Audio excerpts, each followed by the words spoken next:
রমজানে গর্ভবতী মায়েদেরও সতর্ক থাকার পরামর্শ দিয়েছে চিকিৎসকরা, কারণ তাদের স্বাস্থ্যের উপর নির্ভর করে পেটের সন্তানের সুরক্ষা।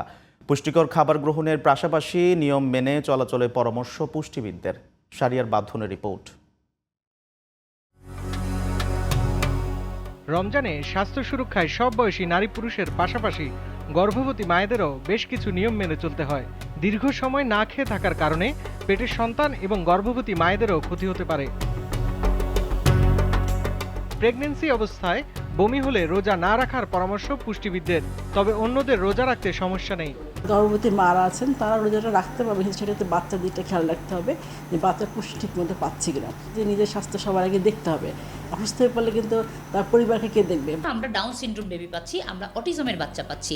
তাই আমি বলবো যে গর্ভবতী এবং যারা কিনা ছোট বাচ্চা আছেন তারা টেস্টিং সল্টের খাবার একেবারেই এই রমজানে আপনারা খাবেন না। তাই ইফতার থেকে সাহরির মাঝের সময়টা পর্যাপ্ত পরিমাণে পানি এবং প্রোটিন জাতীয় খাবার তালিকায় রাখার পরামর্শ দিচ্ছেন স্বাস্থ্য বিশেষজ্ঞরা। ভারী কোনো কিছু ওঠানো নামানো সহ ঝুঁকিপূর্ণ কায়িক পরিশ্রম একদমই করা যাবে না বলেও মত তাদের। সেহরি এবং ইফতারের মাঝে যে সময়টা রয়েছে ওই সময় পরিমিত পরিমাণে পানি পান করার চেষ্টা করবেন, খাবার খাওয়ার চেষ্টা করবেন। স্বাস্থ্যের ক্ষেত্রে যদি আমরা বলে থাকি যে মেয়েদের কিন্তু সচরাচর একটা স্বভাব থাকে, মেয়েরা কম পানি গ্রহণ করে থাকে, ডিহাইড্রেশনে ভুগে থাকে।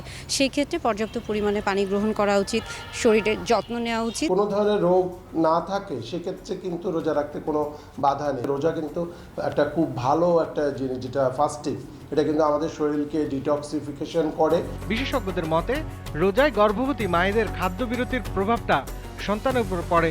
এতে ওজন কমার পাশাপাশি অপরিণত শিশুর জন্ম হতে পারে। সবকিছু মিলে রোজা সবার জন্য খুবই ভালো, স্বাস্থ্যের জন্য ভালো। তো একটু শাহরিয়ার বাঁধন, জিটিভি নিউজ, ঢাকা।